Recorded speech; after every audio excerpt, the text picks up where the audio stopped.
Okay, so without further ado, let's welcome on our guest for the day. Welcome, Summer. We are so happy to have you here and be able to share your wisdom in this episode. How are you feeling today? Thanks, Dana and Shayna. Mm. I'm feeling pretty good today. It's a good day. My Yeah. mind is clicking. Yeah, Happy to I be know. I here. was I was saying we just recorded on your podcast before this, and that feeling of flow and just having the those fun conversations. It's one of those days that I just feel so grateful for our career and our job, and the fact that we get to share your wisdom and these conversations. I feel like it's really such a blessing. Yes. And for anyone who's watching the video, I just have to say you have an amazing dragon egg behind you. I don't know what if that is a dragon egg, but it is like a crystal bejewel. I don't know. It's like not close enough for me to really see what it is, but is that a dragon egg? I like to think it's a dragon egg. I don't know if you guys have started watching The House of the Dragon yet. Season 2 just Yes. came, but um, I actually did a spring equinox ritual a few months ago, and it's actually an Easter egg. But to Mm, me, it looked like a dragon egg, so I said, "Let's get both, bunnies and dragons." With the energies all over this, mm, so Yes. Oh yes. my that's it. gosh. Amen to I that. love it. I'll take either, but that's pretty big for a bunny egg, so I'm taking Dragon. dragon for It looked sure. like a dragon to me too. Yeah. So, Summer, Uh, tell us a bit about what it is that you do and share and teach for our listeners. We're so excited to have this conversation. It just feels so aligned, but I'd love to have you share what it is that you are teaching with the world right now. well, my fundamental practice is called Flowdreaming, which at its heart is a technique. It is more like an energy activation technique than meditation. Um, and I teach people how to do it. And then I teach them why they should do it. And then I teach them what it does when they do it. And it's really a way to sculpt and reshape your life, to open up a direct communication with your higher self, with what I call your future self, and to create an energy blueprint for where you're going and what your desires are. So it's kind of a method for manifesting, but it's also a way for healing. And really, it's a whole philosophy. So it's hard to put in a little nutshell, but we'll do the best we can over the next, yeah, I don't know, 45 minutes or whatever it may be. I love But it. yeah. So where do you want me to jump in? Yeah, I mean, I was reading a bit on your website before, so I'm excited to just talk about flow dreaming in general and how people can understand what the meaning is. But first, I'd love to ask you, how did you come into this work and how did you come into this phrase, flow dreaming, and working with that? What was a little bit about your origin story and journey into this? Purely by accident, kicking and screaming, of course, like most of our origin stories. Yes. um, 24 years ago, I was uh, a devotee of manifesting, even back then, older forms of it. And I was finding that nothing was working. And being that my personality type or my human design tends to make me want to try to control everything, and I have to learn, especially in manifestors, you guys, why do we think manifesting means more control over everything? That's the first habit we have to Mm, break. So I stumbled into this process. Really, there's a longer story behind it, but I was attempting to communicate with my life what I really wanted and needed, where I was going to go and grow. And I'm back in my late 20s at this point. Right at that moment when you're really defining what do I want to spend the next decade at, and you're also feeling a bit like I have some time to play around, so if I don't get it right the first time, I can try again. So what do you really want to do? Who do you really want to be? And so I discovered or stumbled into this technique almost by accident. Like I said, I was doing some manifesting with my mom, and we experienced what I can only call flow state, which I later realized is a recognized psychological state pioneered by the positive psychologist Dr. Mihai Csikszentmihalyi. However, the main difference was typical flow state is about peak performance, about being aligned so that you have the perfect tennis match, have the your writing your book flows in an optimum brainwave state. But I wasn't looking for it to use it in any physical sense like that. For me, it was I want to open to my flow in a spiritual sense. I want to know what perfect and gorgeous alignment is like. I want to know what happens if I am able to really reach into the universe, my greater self, all it is, and say, my highest intention for my life is to. And I realized I had at the beginning very specific goals, is to be a great writer, is to work in publishing, is to, and I had all the physical stuff. But beyond that physical stuff, why? Why do you want to be in publishing? Why do you want to be in writing? Well, because I want to express something to the world. I feel like there's knowledge that I could transmit. I feel like I want to be in a creative atmosphere where I can continuously learn while I'm teaching. I never want that to stop. I want to make the biggest impact with the most unique and precious gifts that I have, the ones that are rare and that only I can give. I would feel then that I've served my purpose. Oh, and I want to make a lot of money and be happy and have a nice family and all the rest of the things that we want, the material stuff in there too.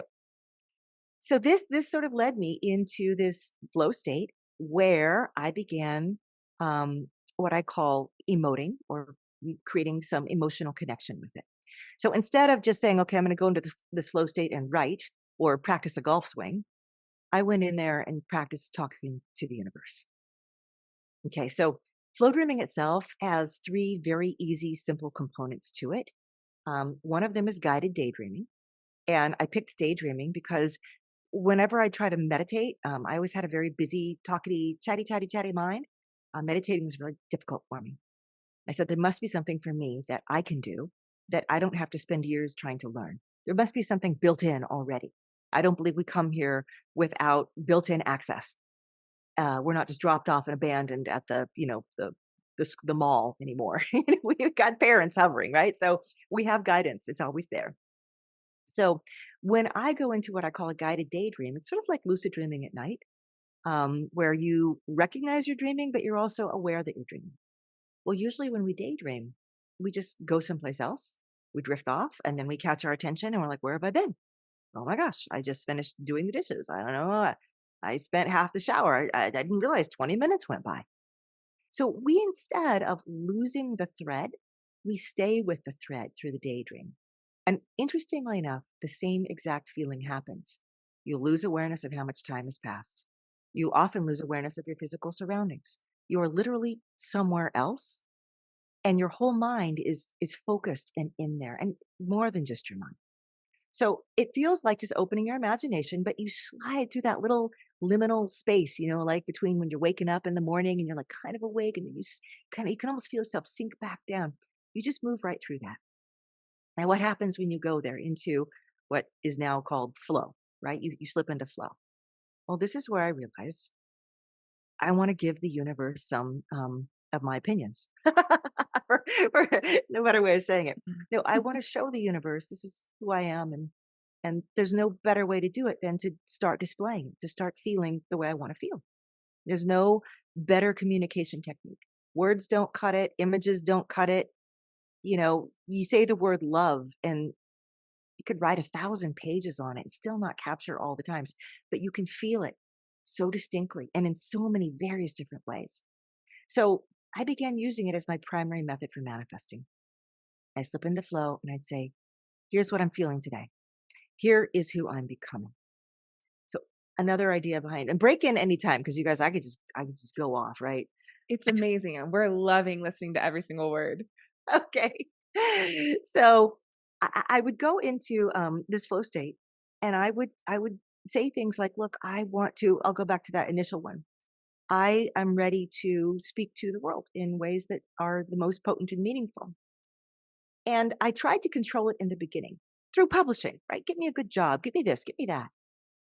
Eventually, I learned that you can ask for all sorts of things, your quote, next steps, but really, they're just things we make up in our heads for what we think will get us to the next point.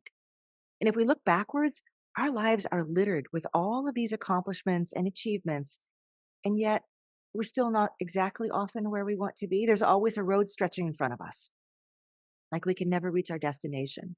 The horizon's always moving. So I said, wait a second. What if I step back from the things and I just let life and flow and my greater self know, here's how I want to feel in my life. So I have a word for this. It's called your emotional endpoints. And a huge part of my practice is using your emotions like crayons. Every emotion is a different color. Every color is important. Even the icky emotions are incredibly important. So I teach people how to gain ownership over their emotional selves, rediscover that it's one of the most powerful, if not the most powerful part of themselves for navigating and choosing what they want next in life. So I go into flow and I start to create who I am, right? Think of it like a blueprint for a house. Um, if you don't have a blueprint, you just send all the guys out to start building, and everybody else, gals, they, everybody, they're all down there. They got the concrete, they have the wood, but nobody's got a blueprint. That's how most of us live. So Mhm. another concept in flow is duality, right? The binary system. So you've got physical and you've got non-physical. You've got up and you've got down. You've got light, you've got dark, you've got pure resistance, and you've got pure flow. So knowing that, I don't want to just live a life based on one half of that, 50% of that, the physical stuff that I do and think and choose, the physical goals and rewards.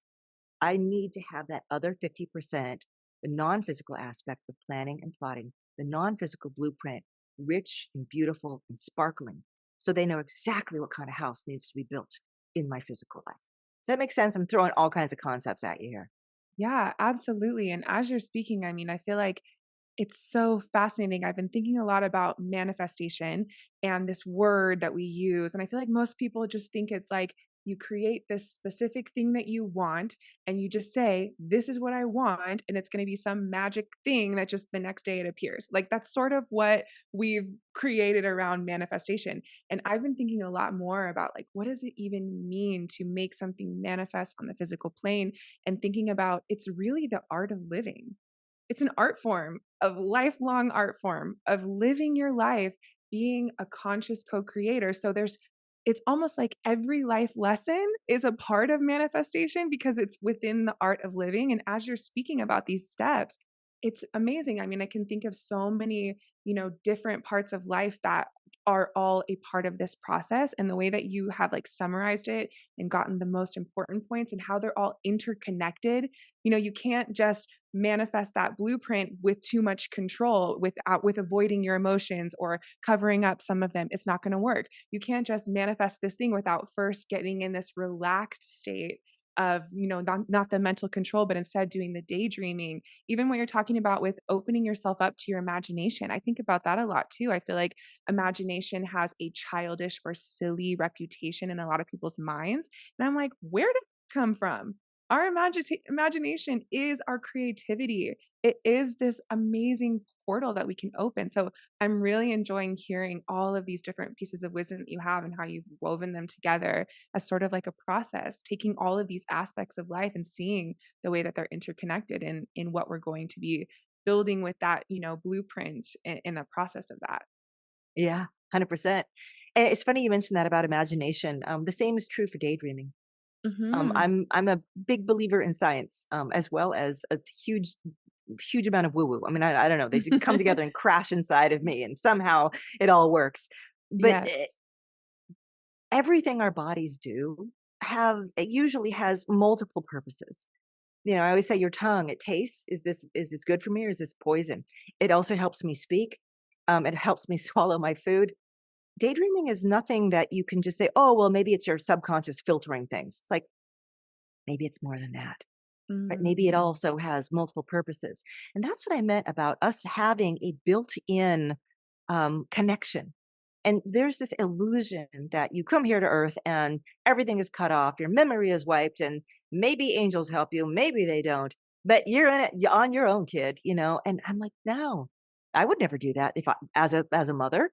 I, don't- I wouldn't birth a kid and throw him out and say, you can't talk to me till you're dead. Bye. No way. Oh, that'd be Right. horrifying, right? Right. Yet we tend to treat the universe like that.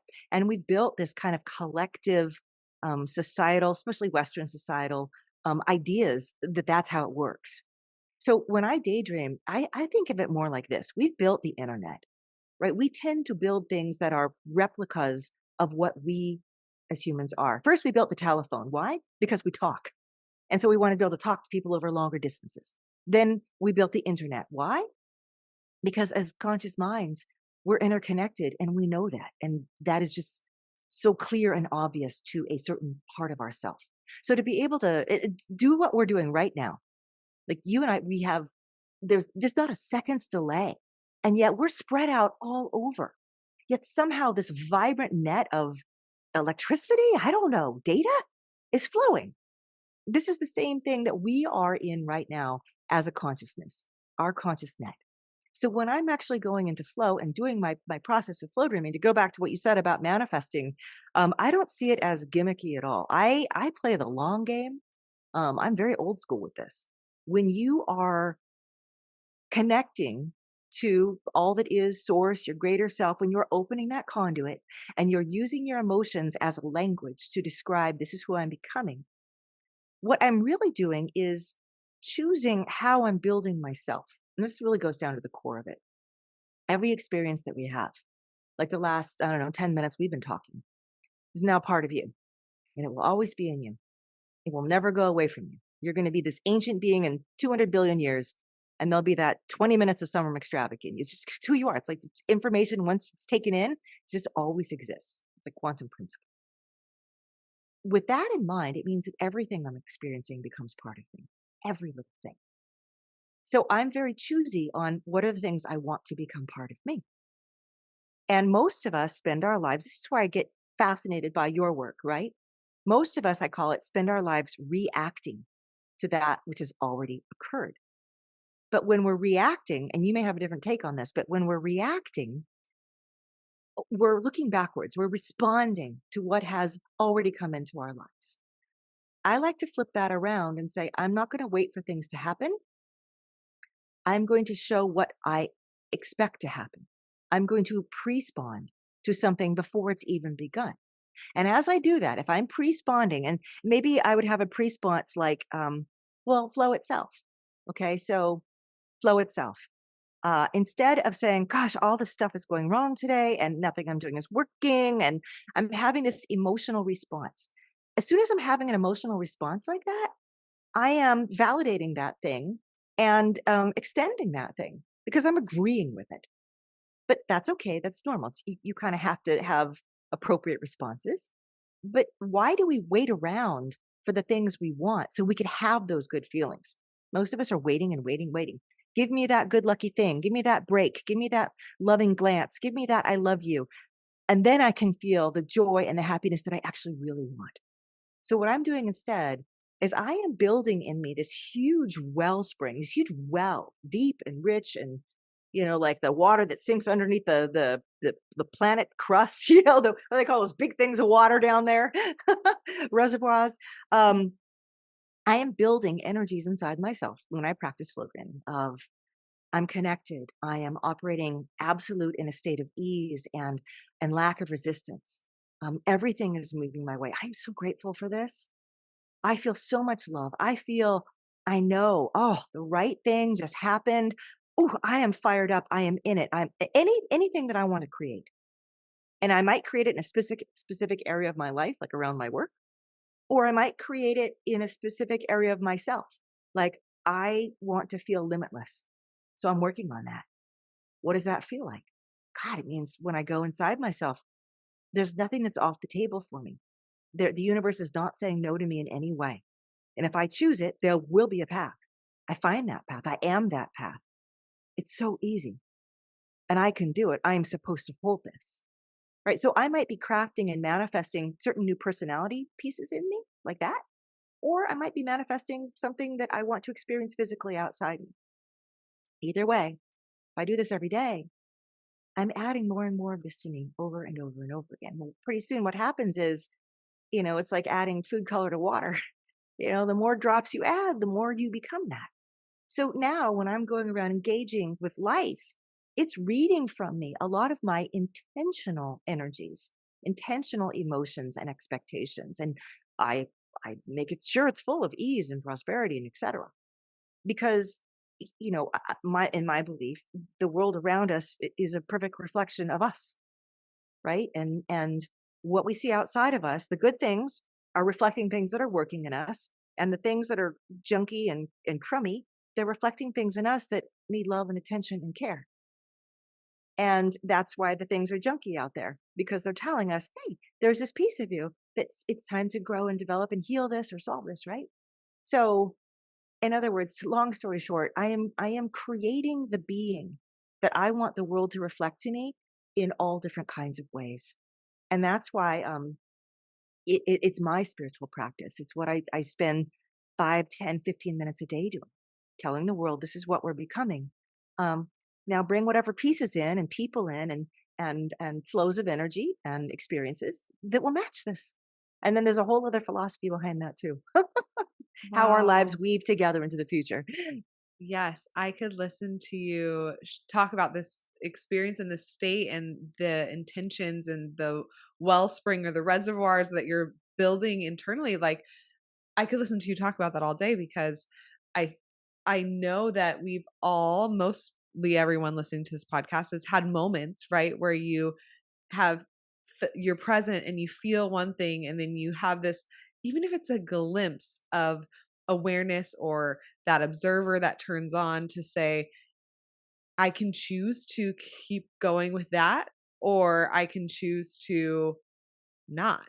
And I can choose to feel something different, and I can choose to water a different plant inside of me, right? So, even whether we are practicing this or not consciously, I know that we've all had those moments of, is this my choice? Is this my co-creation? When you feel something like icky, like you were saying, or frustrated, and then you choose to lean into that and validate it and propel it.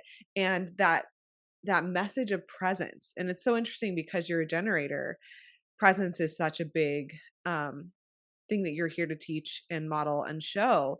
But the presence that's required to nurture what you actually want to nurture versus just being so swept up in what is physically here right now, or so swept up in emotions that you don't even realize that you're feeling because you don't have the awareness, you're not tuned in to even notice or see your own emotions and how much they are playing or controlling or um living out your life. It's really interesting. So it's this conversation is so fascinating because obviously we come to it with the human design lens, but we also, really explore and uh lean into different practices and different modalities and different theories, and we see the through lines of how a lot of systems or practices are saying the same things or are helping you to achieve higher consciousness, helping you to achieve contributing to your own consciousness, which ultimately contributes to the collective consciousness, right? Of like where we're going and how we're empowered to get there. But when you're talking about, your life being a reflection of what's going on internally, and how are we empowered to then change our external by reflecting on and changing our internal. That word empowerment is huge.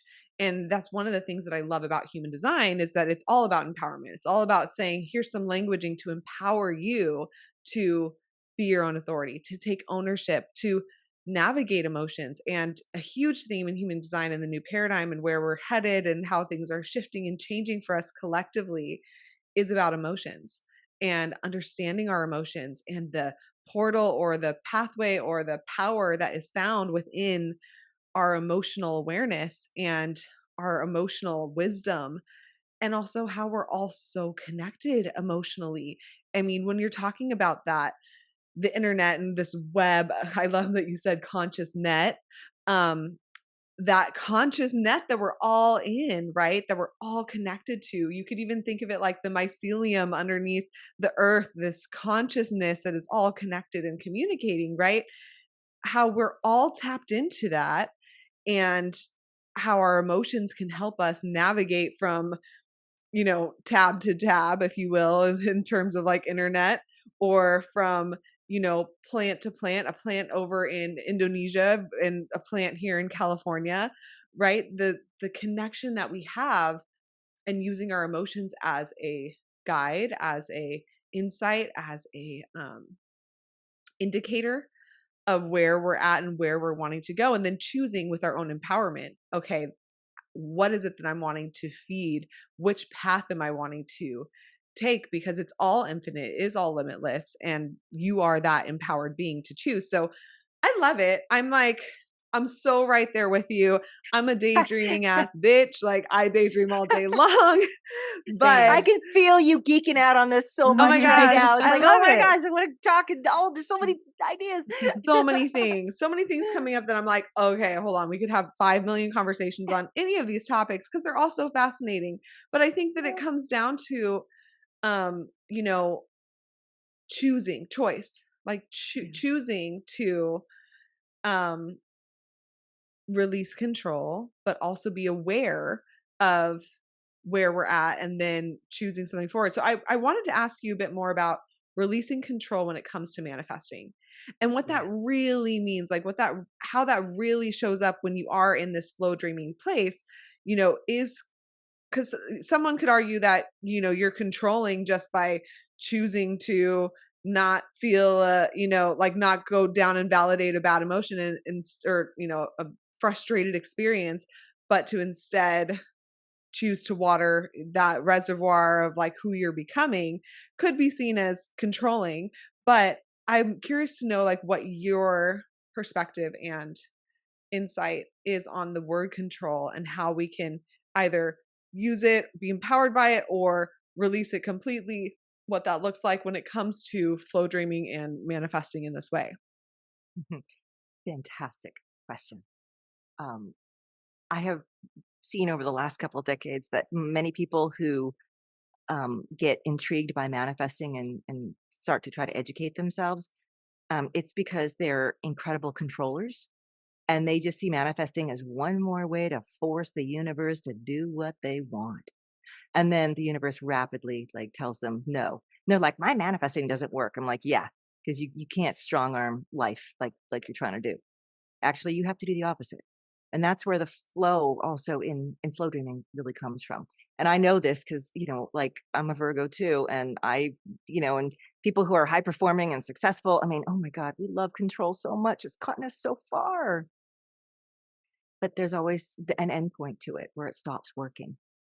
And that's when you have to switch over to the other side. Remember how I talked about yin and yang, right? So control is it's sort of like building the house in the real world. But you also have to allow flow. You've got to have the blueprint and the other side. So for me, let's for a minute just back up and talk about this concept of flow yet from another dimension and or alignment. When I am going into flow, I'm recognizing it as this conscious net. And I'm recognizing that just like the internet, instead of sending out ones and zeros, I'm sending emotion. That is the communication that this conscious net is most attuned for, at least in our human bodies now, that we can access, okay? Because we can do it with intentionality, and pretty good clarity once we start to really practice our different emotional states. However, when we're going out there, the tendency is to say, I really need $3,000 this month because my refrigerator broke and I had to take my dog to the vet and I have to do this and I have to make this. And the best way to get this is to maybe pick up that side job over here. And we start to put, and then we say, universe, I want this, I want that, I need that, I need this, I need that. Instead of just saying, I don't like being in a state of lack. It's an uncomfortable and icky feeling. And that feeling is telling me something. It's telling me to go in and build buoyancy, build release, build allowing, go get aligned, go get into flow. Make it so that money isn't so hard to reach me because something I'm doing now has made the money hard to reach me. And when we pick those certain singular things in front of us that we think we need, this goes back to again control. I always say it's like I'm sitting in my home office right now. If all my choices for what was next in my life were contained within these office walls, one, I may not even know it if I've never seen outside. But I would say, oh, the next thing I have to do is sit over there, and then I have to go, over to the copy machine, and then right, I would be choosing from a very limited amount of information. And I'd be controlling it because I'd say, this is the right thing. I chose it. I'm smart. I think this is what I have to do. I'm listening to my mental self, my mental mind. But if instead I realized, oh my gosh, there is a net of everything. And Shannon, like you said, if you just pause for a second And think about the sheer amount of information flowing through our planet right now. We have entered the information age, which really means an age of exponential, potentially spiritual growth as well, because we are information. And finally our technology has caught up from the industrial age, which was when we were all out there physically making and doing and digging and burning and whatever. But we're now all in the and there's no it's not a mistake. We are here to grow as information beings in an information world. It is rich, it is overflowing. There is no shortage. Everything we need is somewhere out there. And it can come together, it can braid together in a perfect way to give us things that we have no idea would be perfect for us. We had to have no idea to even ask for that. So to get into the other side of flow again, I don't want to answer questions. I go down these little side paths, but I tend to get back to the main point, right? To go into flow again, for me, the first thing I do when I open to this vastness is, and by the way, I feel it. Like I practice this. I've spent thousands of hours in this state and brought people in with me, hundreds and probably thousands of times too. I feel, first of all, the alignment of everything. And again, think of the opposite, flow versus resistance. Think of time, right? Time in physics, they call it the arrow of time. It's been shot forward. It drags everything, drags all of material life with it. It doesn't go backwards, it doesn't get messed up. Our bodies are born and they gradually grow older. Nobody's getting younger every year. It doesn't, you're not 32 one time and then you go to 42 and then you go to 12. So there's this natural flow that with an absolute lack of resistance. You could even say the universe is continuously expanding. It's not contracting, at least that we know of, and maybe it will someday, who knows? But everything has this completely friction-free, resistance-free state of being. And when I say alignment, when I say flow, that's what I want to cultivate more in my life. Put me in a space where the only resistance I encounter is what I absolutely need because it's a required or necessary part of what it is that I'm trying to co-create or feel inside myself. But I want to spend as much time as I can on what I call the easiest path, right? The path of least resistance, the path of flow. And why do I want to do that? It's not because I'm lazy. It's because if I'm a bird and I'm flying and I've caught the wind and the current, I don't have to do much and I get where I want to go. But if I'm struggling against a gale, I'm not getting anywhere and I'm working my butt off. So I say, look, you're going to get the most out of what you came here for if you go for the path of ease and then put your everything into that. Now, when all these paths flow together, here's yet another layer of this. It's like, it is complex. It's kind of like human design, right? Not quite as complex. But the other aspect is I too have this flow of ease and this flow of complete lack of resistance. If everything else around me does, then I must as well in my life. And my goal is to stay on that least resistant path as often as possible. I can't do it all the time or every day. And I know that's a lax statement, even as I say it, or a limiting belief. But my experience so far is people bring stuff in and I love them. And so I often have to deal with a lot of BS and trouble and trauma and things not being how I want them to be and so forth. We drag ourselves off the path is what happens. It's not the world dragging us. We're being dragged off because of we're here to relate to others. They're part of our experience.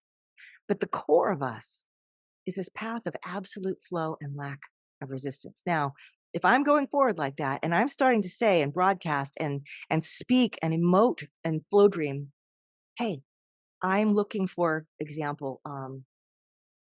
I want to have more freedom in my life, right? I'm tired of being locked to, a corporate desk.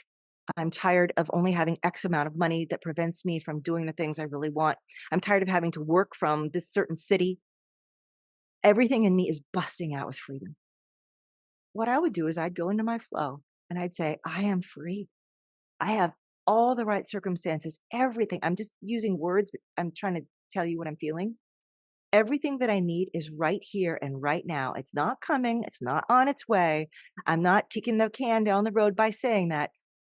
I'm embodying it. This is what it feels like when I wake up when I want, when I do the work I want from where I want, or no work at all. This is exactly what it feels like. Okay, think of it like this plume is coming out of me. Now, You and me and everything and everyone else around us is sweeping up from behind. Time is moving. And some other people and some other institutions and potential bosses or clients are also saying, God, I'm looking for somebody who will do this work for me. I don't care where they work. All I know is that I want them and I need them. Now, my flow and their flow are starting to barrel toward one another, no longer parallel lines. We're coming and intersecting. Now, imagine that instead like a beautiful braid. There's thousands of lines coming together all the time, right? Making our next few moments, our next few steps based on my needs and their needs and everything else around us. So, my goal when I say I'm creating a blueprint, to go back to that again, is I'm stating these are the things that I want in this blueprint, the feelings and the goals that are part of this, the me that I'm creating. And to go back to the control part, I'm saying to my partner, the universe, the big net, I don't know how to get it. I'm not even sure what the best combination is. You guys go figure it out. My only job is to tell you how I want to feel. You figure out how to put it together, and then I will act on it and I will run with it.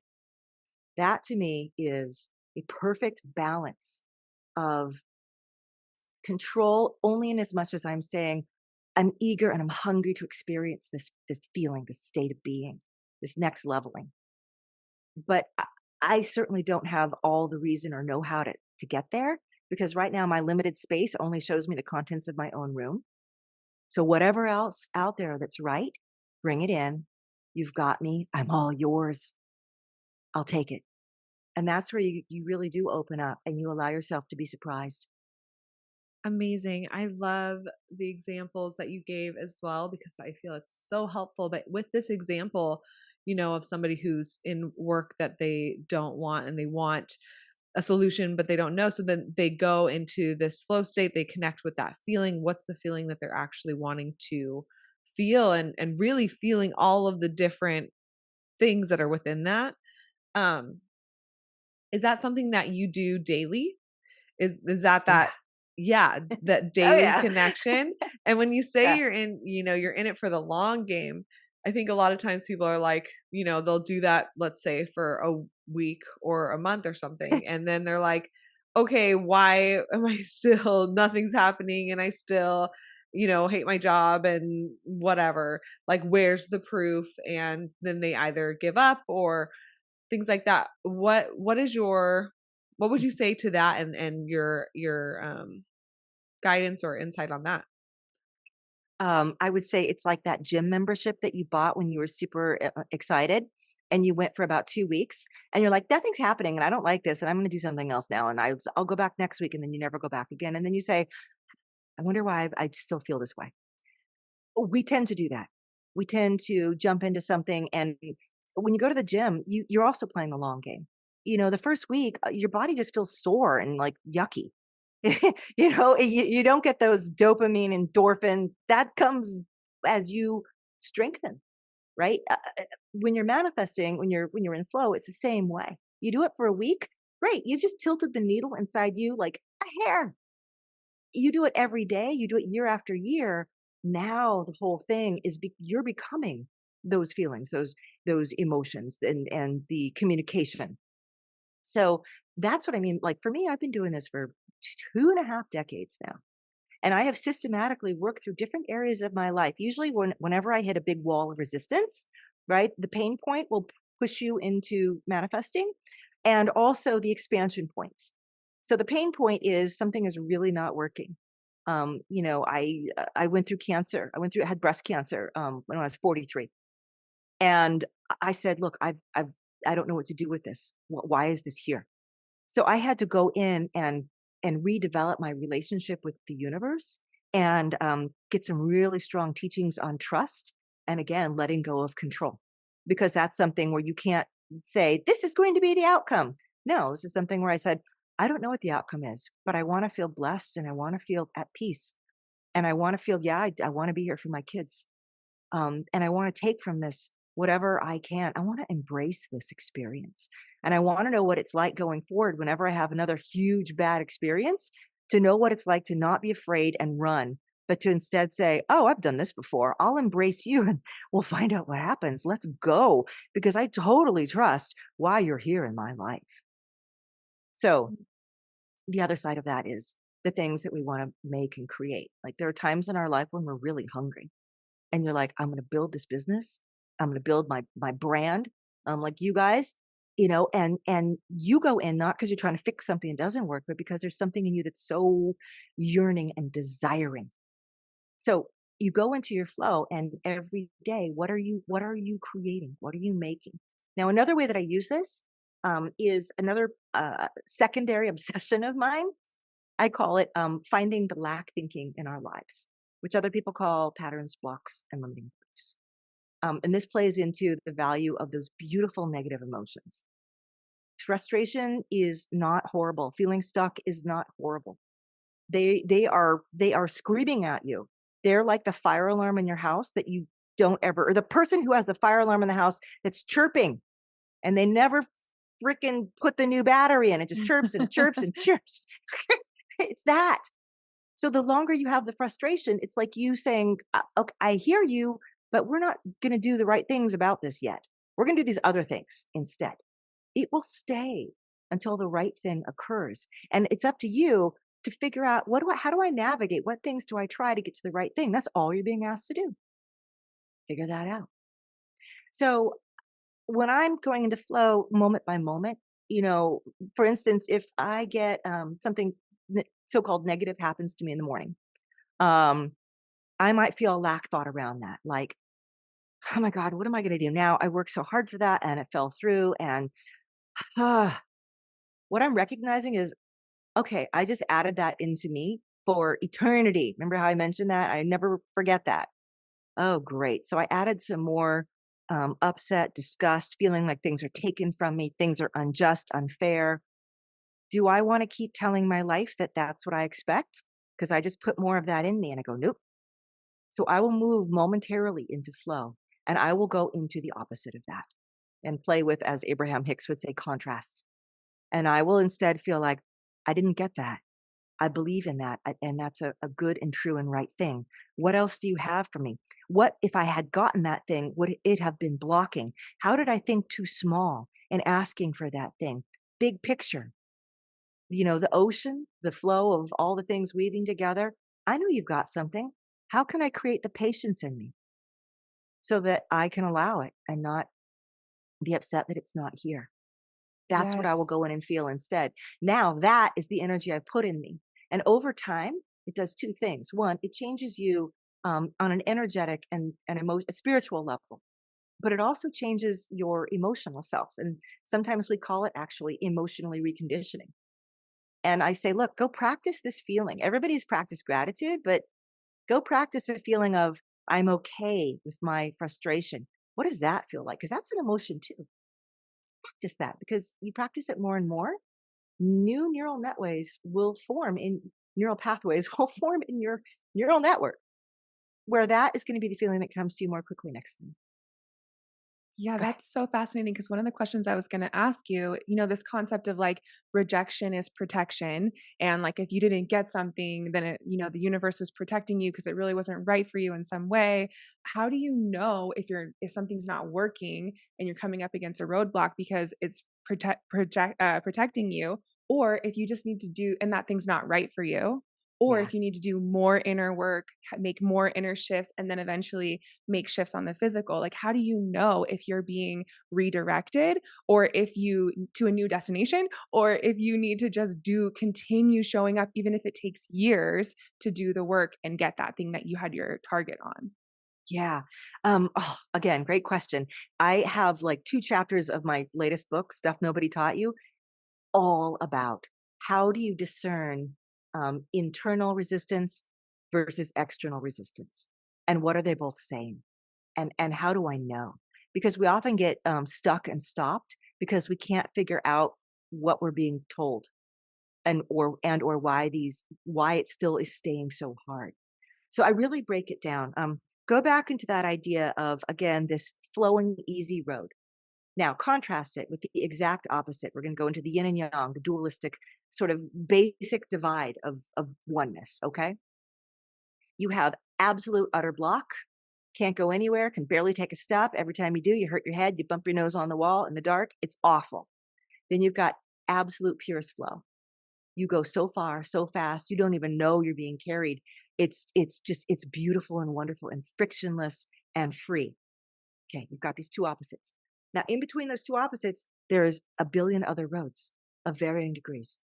And some of them are, I visualize it like this. Okay, there's one road, there's downed power lines, there's uprooted trees, there's boulders, there's a lot of clambering, there's a lot of scraped knees. You'll get where you're going. It's just kind of hard.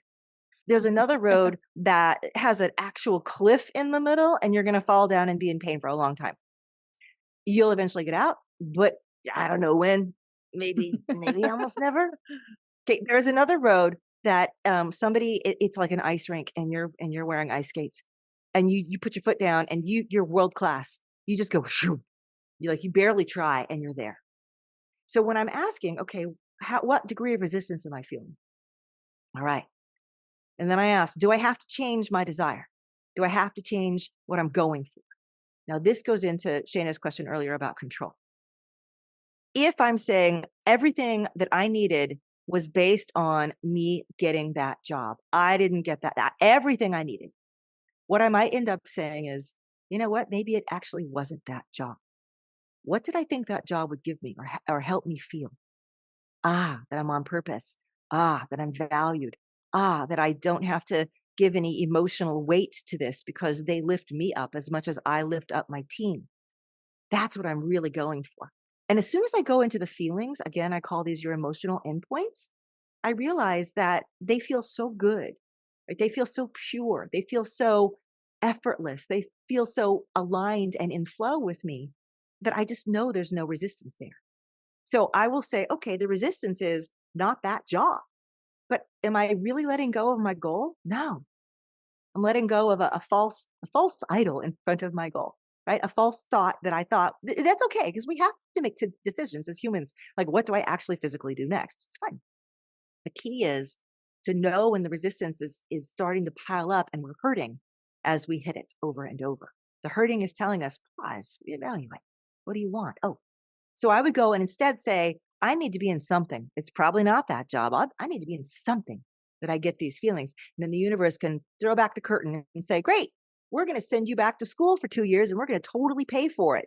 That's what you actually need. But you never thought about that, did you? And be like, no, but God, that's totally right. Because when I was there, I met this professor and then they put me on this research thing. And then, oh my God. And now I'm like this, tenured professor and whatever it may be. You would never have thought that when you were just going for that job at this XYZ company. So that's what I'm looking for with resistance. I'm gauging how am I feeling about it? I'm reminding myself that the feelings that I'm going for, I never have to abandon those ever. I was working with an actor once, and she was just trying to get on this show so badly. I just want to be on the show. So to be on the show. And I'm like, look, are you getting a lot of frustration around this? Are you getting a lot of rejections around this? Are you getting a lot of near misses? Like the universe kind of wants to support you. She's like, yes, I went to a party last night with so-and-so who's a character and they said they would introduce me and then they never did and they ghosted me. And I'm like, near misses. Okay, what's happening here? What feeling do you want? I want to be in an environment with some very cool creative people where I'm expressing myself to the world and I am being seen and I'm doing something that I love, love, love doing. I'm like, good, stay with that. So she ended up turning to writing and producing her own works as a result. So, and has been successful. And I'm like, how did you, do you really miss the acting? And it's kind of like, yes, but I'm getting my needs met here. So yes, but no. So that's how I navigate resistance, especially ongoing resistance in my life. Now, sometimes resistance is telling you that you've simply reached a ceiling and a pain point, another form of it. And this is where I always say it's like Alice in Wonderland, and she drinks the potion and she grows really tall and she hits her head and she can't get out of that. And she's like, oh my God, my head is hurting. What do I do? Before she drinks the little potion, right? When we hit a ceiling in our life, we tend to get into a place of pain because life is telling us you've really outgrown this. Like, and as long as you stay here, it's going to be uncomfortable. And we've all heard this stated in different ways. But, our lack thinking is like, but I have to stay here, but I have to make this relationship work. I have to work at this job. I have to stay in this career. I already sunk in costs and investment, blah, blah, blah.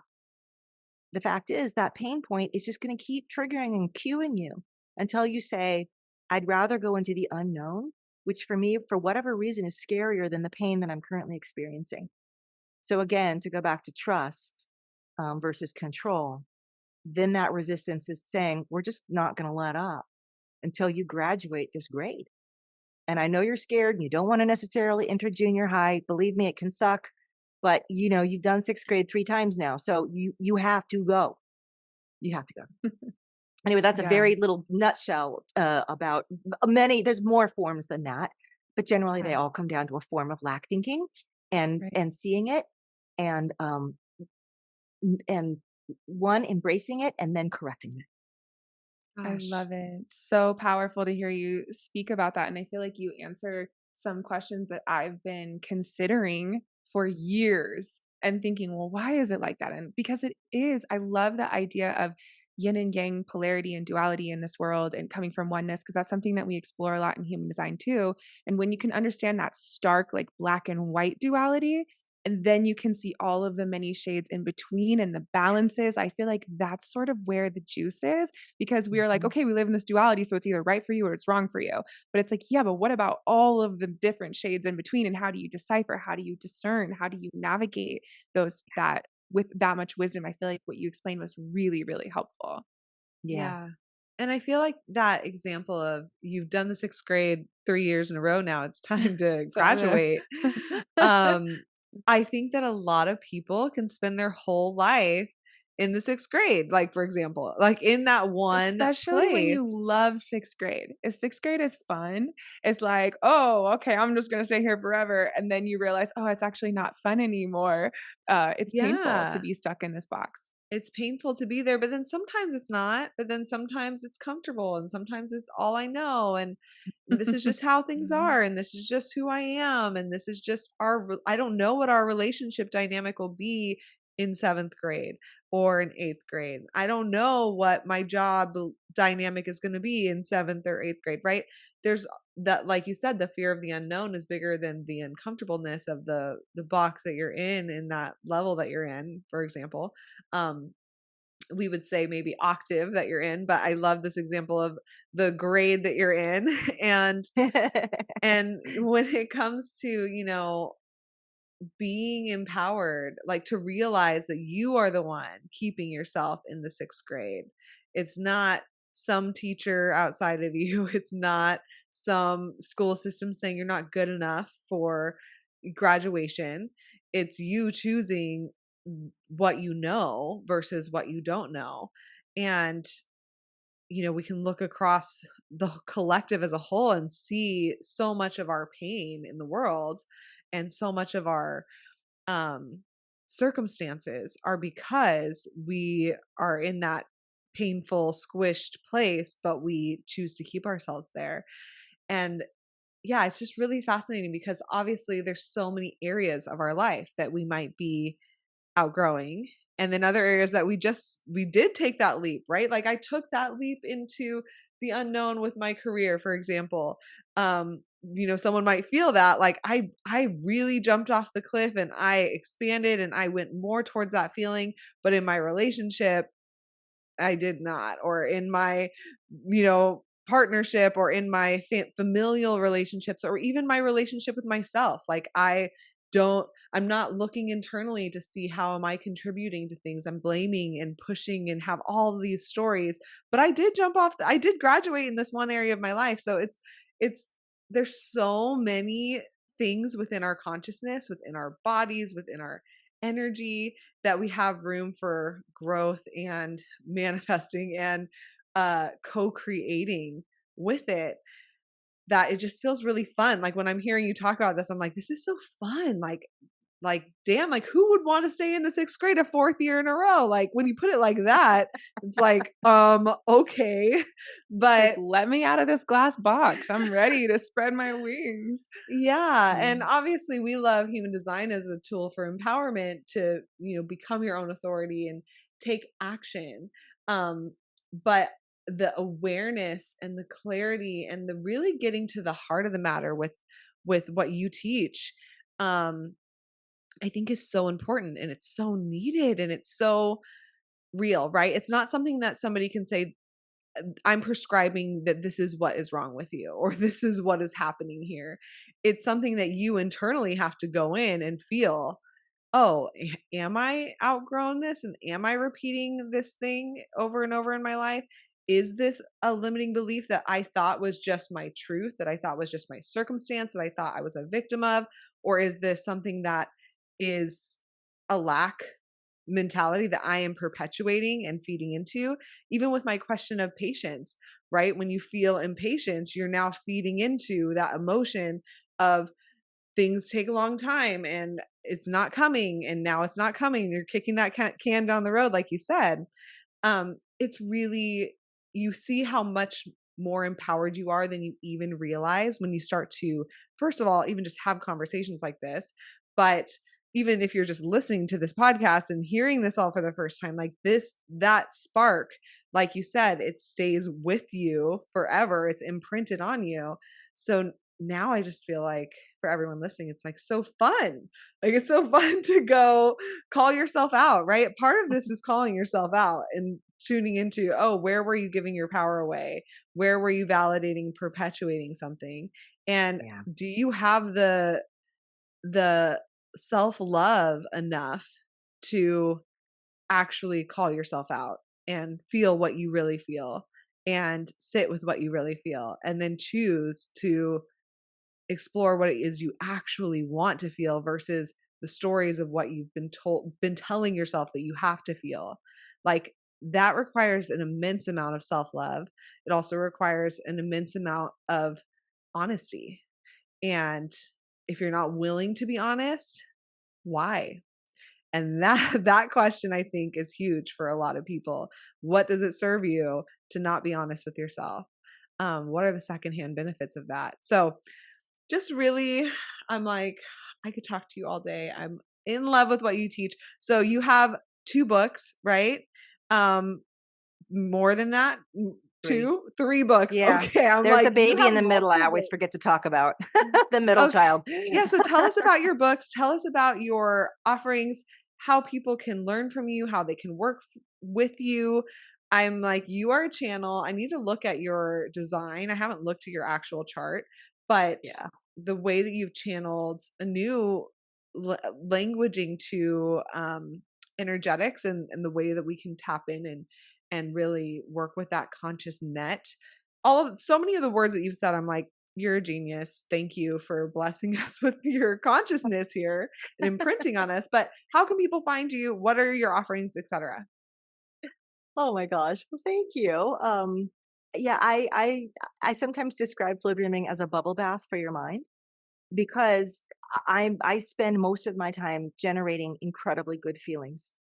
And a real simple technique before I tell you like where my stuff is and all that, an incredibly simple technique you can do right now is just spend 5 minutes after you finish listening and feel and identify the places in your life where you have had ongoing resistance or ongoing negative feelings.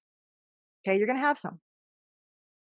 They're begging you, fix me, go into me, plug this power leak, because everything you want is on the other side. I'm just sitting here begging you, waiting for you to go into me. Everything you want is on the other side. Otherwise, I wouldn't be here. But you want something, and I'm a piece of that. So when I say repeating the 6th grade, a lot of times people get stuck in the observation of the what I call the power leaks, and they just plateau and they get stuck, as opposed to asking that just very simple question. Your life right now around you is reflecting everything inside of you in every way. It's the easiest, like you don't have to ask for guidance. It's already showing itself to you in all of the relationships and circumstances, the places where you have lack and the places you have abundance. So just take a few minutes and just get real clear on that and then make a decision. This is the one I want to solve. Okay, so where to go from here? You mentioned I have a podcast. It's called Flowdreaming. It's actually in its 20th season, 20 years old. Wow. Yes. A little side note is I worked for Louise Hay for a decade. and co-hosted with Dr. Wayne Dyer. I built Day House Radio and all the webinars and things, So I started my own podcast back then, and it's been going ever since. So like 780 episodes or something like that. Go listen. It's totally free. Um, Incredible. the other thing I have, thank you, is my website, flowdreaming.com. And it's flow like F, like flower. Um, Sometimes people think it's slow dreaming. And I'm like, no, we're not dreaming slowly, we're flowing in there. So flow dreaming, flow dreaming. I actually have a couple of the flow dreams you can download and just begin working with: instant alignment and financial abundance, because alignment just moves you right into flow state, gets you into that path of utter ease, and helps you understand what that path actually feels like. It attunes you to it. Um, Financial abundance, because everybody just wants that one, right? I mean, nobody's gonna say no to that one. Um, it's usually at the top of a lot of people's lists, because getting ourselves materially situated is the basis for everything else often that we want to build in our lives. So that's completely understandable. So go get those. I have an app on your phone where I have a tutorial in there. If you want to get a PDF and you want me to like orally to speak to, explain it to you, teach it to you. And I have a YouTube tutorial as well. So those are all absolutely free ways to get started.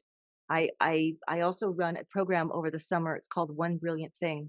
I get together with everybody for a week, once a month, in the mornings, 5 days.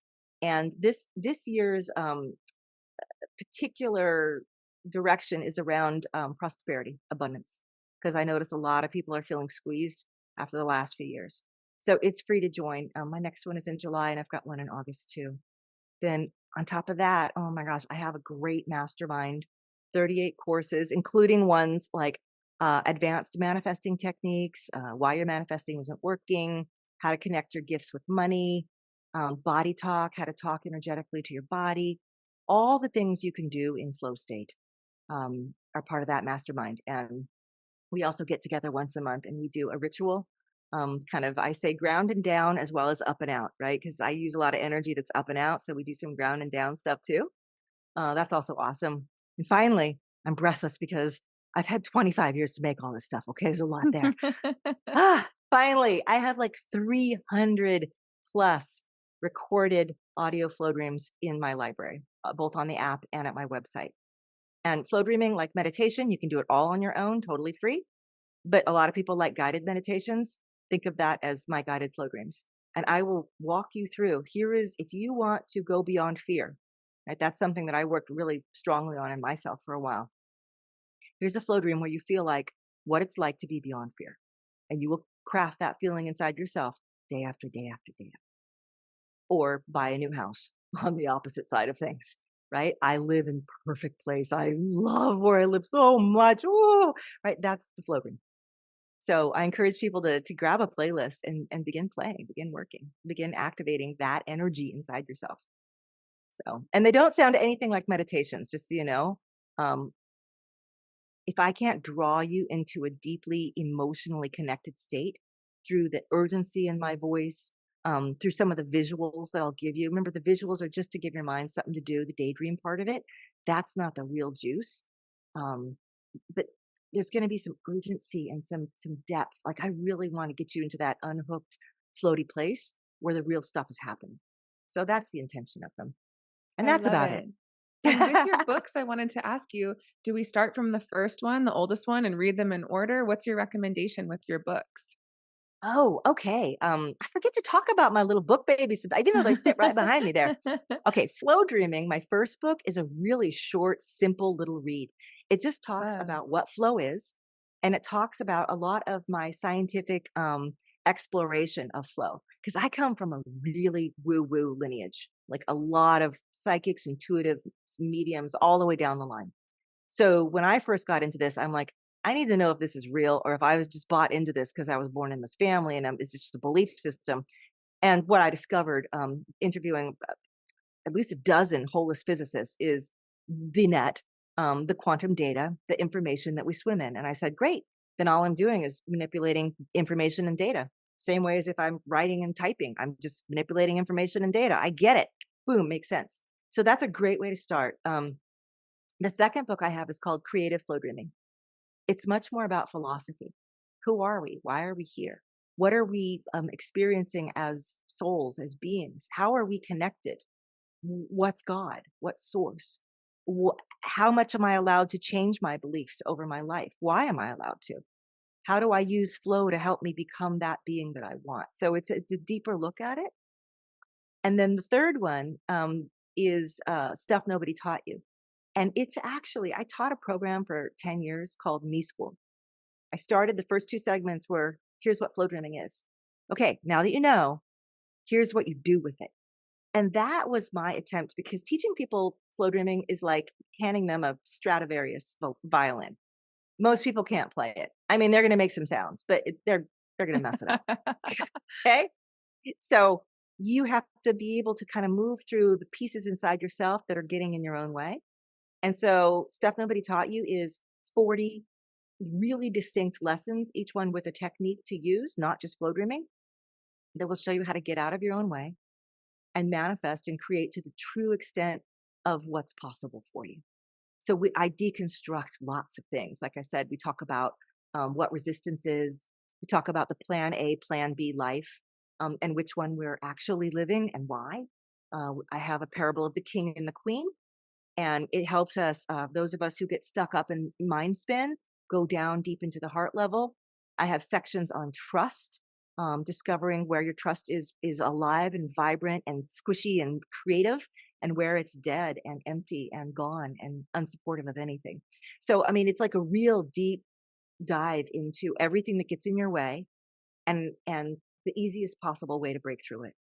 So I it's love it's it. my it's my current favorite, because I mean, I love, like Shayna, I love so much about it. Like, I want to make you powerful, as powerful as Uh-huh. you can be. You came here for this. Let's get it Right. done.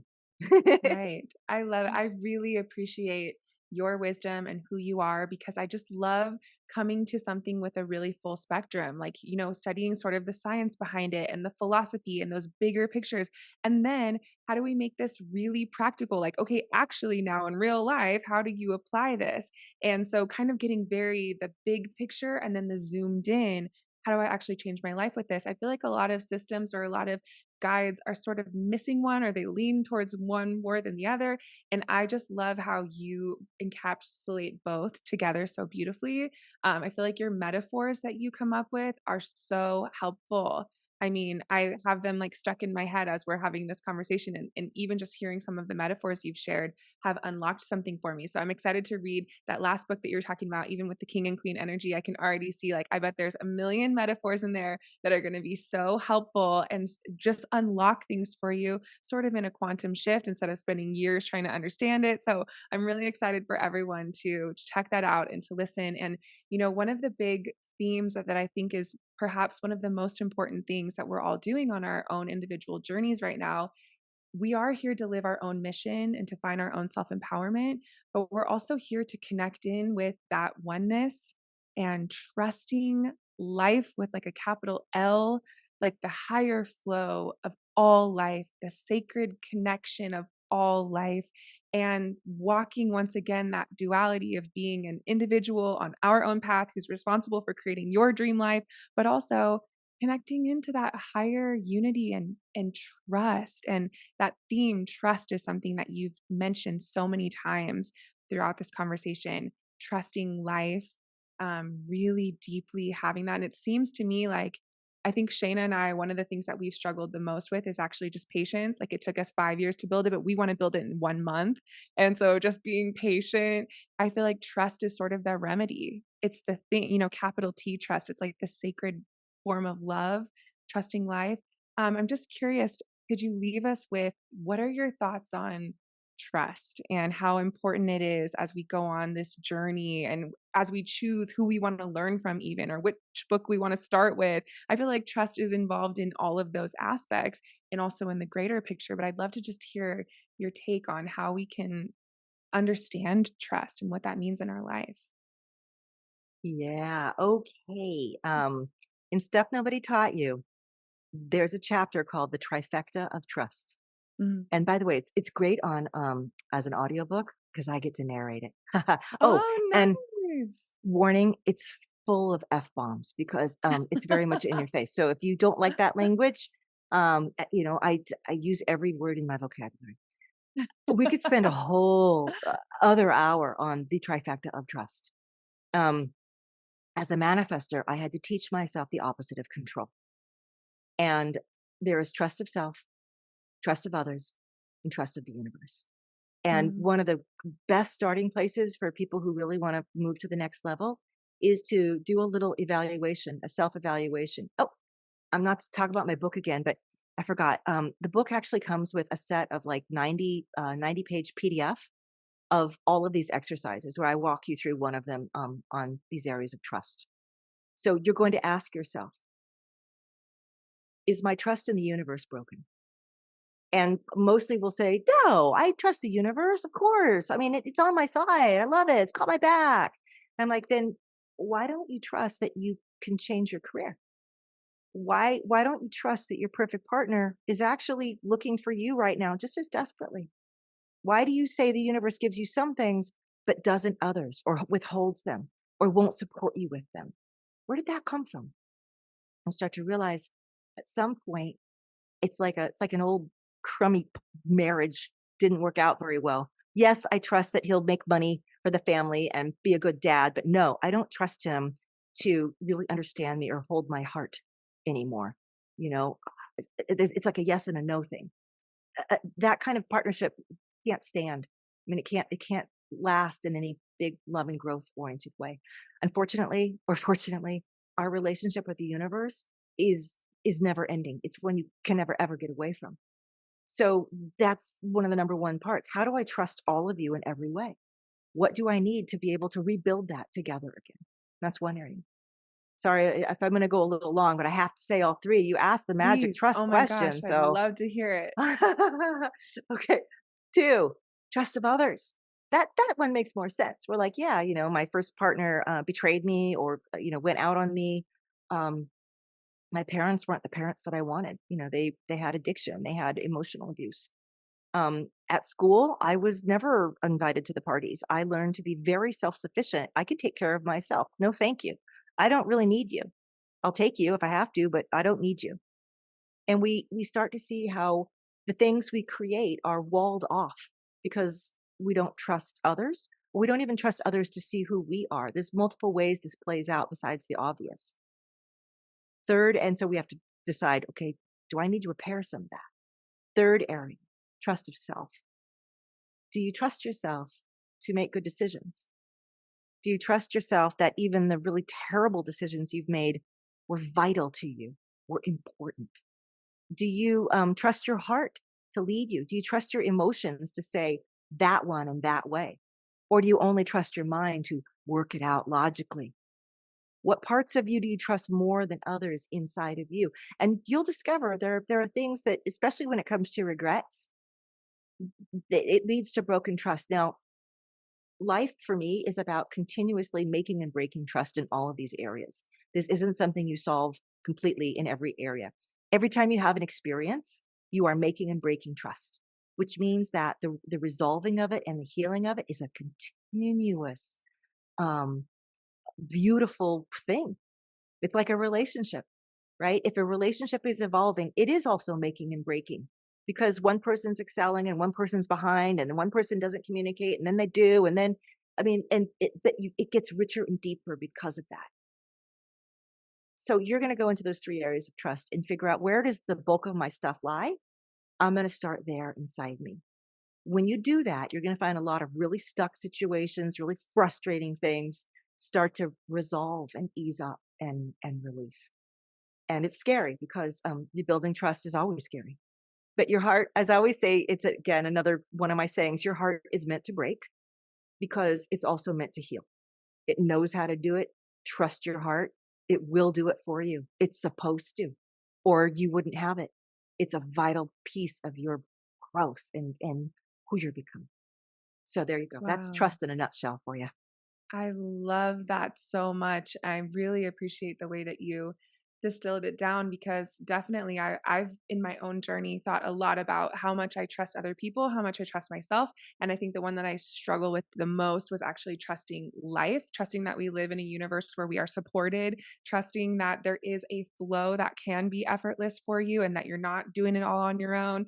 But I think that even as you go into it a bit deeper, I can see there's definitely areas in all that I could work on more, and getting more curious about that seems really exciting when you understand it in that way. So I'm so appreciative of our time together and of you sharing all of your wisdom. I'm so excited for all of our listeners to tune into this. They are going to love this episode as much as we did. I just already know it.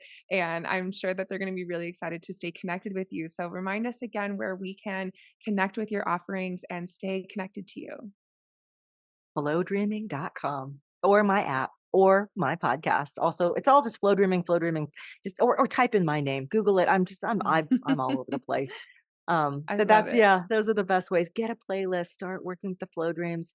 I make myself very accessible. I mean, I even have a personal recommends form on the front page of my site that says, look, if you come here and it's overwhelming and you're lost, fill out this form and I will email you back and tell you where you particularly should start. And I do that for free as well. I'll do it as long as I Wow. can. Sometimes I'm a little late, we're flying to everybody, but I will.